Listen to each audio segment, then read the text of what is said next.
In a palace of crystal towers and silent halls, trust was a memory.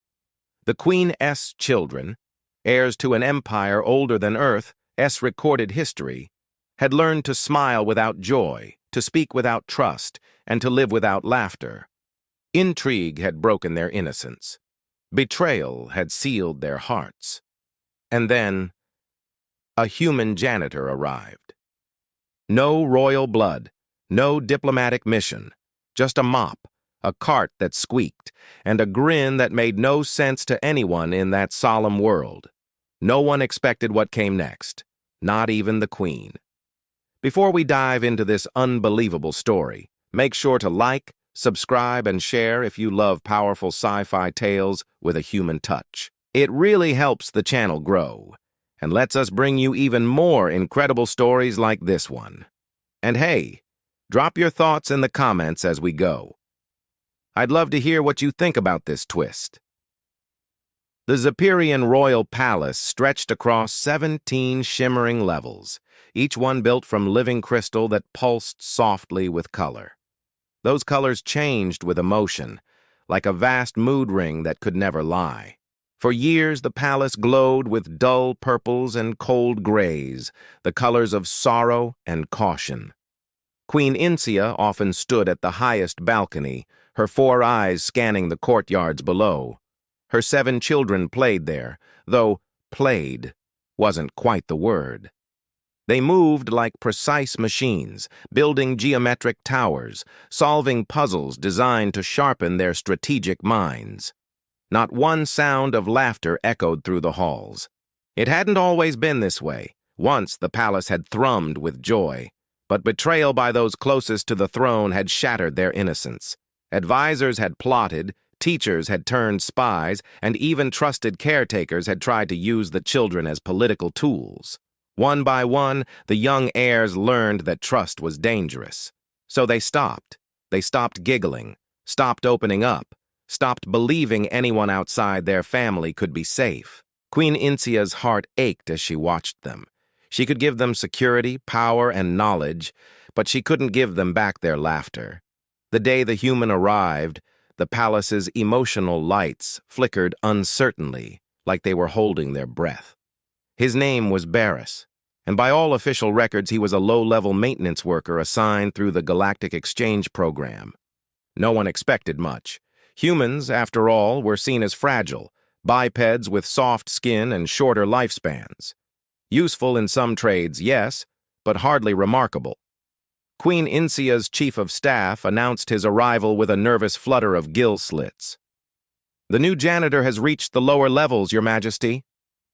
"The human," Insia muttered. "Another spy, no doubt." She glanced down from the balcony, curious despite herself. Below, through the service courtyard, Baris pushed an ancient cleaning cart that squeaked with every bump. His coveralls were plain, his movements casual. He didn't bow, he didn't tremble. He didn't try to win anyone's favor. He just worked. And then there was the humming, a low, tuneless sound that drifted through the corridors. The palace had never heard such a thing before. Servants paused, confused. Guards exchanged wary looks. Why would anyone hum in a place so heavy with silence? Queen Insia watched him closely. There was something unsettling and oddly human about his simplicity. 3 days after Baris began work, the palace witnessed something it hadn't in years, a moment of pure, unplanned chaos. He was repairing light panels in the children's wing, balanced on a shaky anti-grav lifter that looked older than some moons. The children, as usual, observed from a distance, their curious eyes careful not to betray emotion. Then the lifter sputtered. For a heartbeat, everything hung still. And then, crash. Baris tumbled down in the least graceful way possible, arms and legs flailing like a startled bird. He hit the floor with an unmistakable oof, followed by a groan that echoed through the hall. The guards rushed forward, servants froze, but before anyone could speak, a tiny sound broke the silence. A giggle. It came from Kira, the youngest princess. Her 4 eyes widened as if she couldn't believe the sound had escaped. The giggle spread, light and hesitant, like sunlight cracking through storm clouds. Baris looked up from his tangled heap, grinned sheepishly, and said, "Did that look as ridiculous as it felt?" Kira nodded. Another giggle. The entire corridor seemed to inhale. For the first time in 3 years, a child laughed. After that first giggle, something shifted. The palace lights brightened, almost curious. The royal children began hovering around Baris during his shifts, asking cautious questions about humans. At first, he answered seriously, explaining why humans had only 2 eyes, why their hearts beat so loud. But then he mixed in jokes. "2 eyes make it hard to see what's sneaking up behind us," he said with mock seriousness. "That's why we invented mirrors and paranoia." The children erupted in strange, awkward bursts of laughter. It was clumsy, unfamiliar, but real. The true breakthrough came during the Festival of Distant Suns, a traditionally solemn event. The children found Baris in a service corridor, tinkering with a faulty panel. "Why do you celebrate birthdays?" Princess Vera asked, "when it means you're closer to death?" Baris didn't even pause. "Exactly why. Every year we don't die is worth cake." Cake? And that single word led to pandemonium. Flour flew, utensils clattered, alien royalty learned how to crack eggs the wrong way.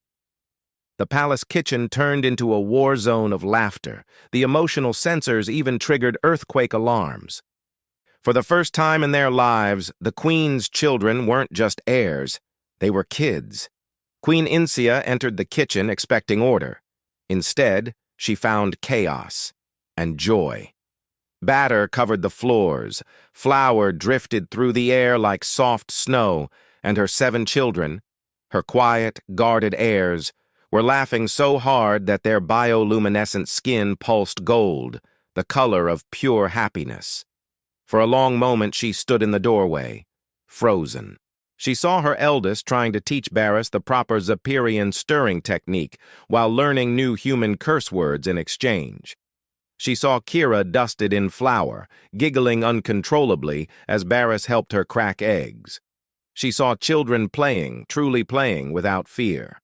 Baris noticed her and gave a half-smile. "We're conducting a structural analysis of grain products," he said, covered in batter. "You're making cake," Insia whispered. Something inside her cracked, not painfully, but softly, like ice melting under warm light. For years she had built walls of caution. This human had walked in with a mop and somehow reached what royal protocols couldn't. Later that evening, as the children proudly presented their messy cake at the festival, Queen Insia finally understood. Baris hadn't gained power. He'd given something far rarer. He'd given them back their laughter.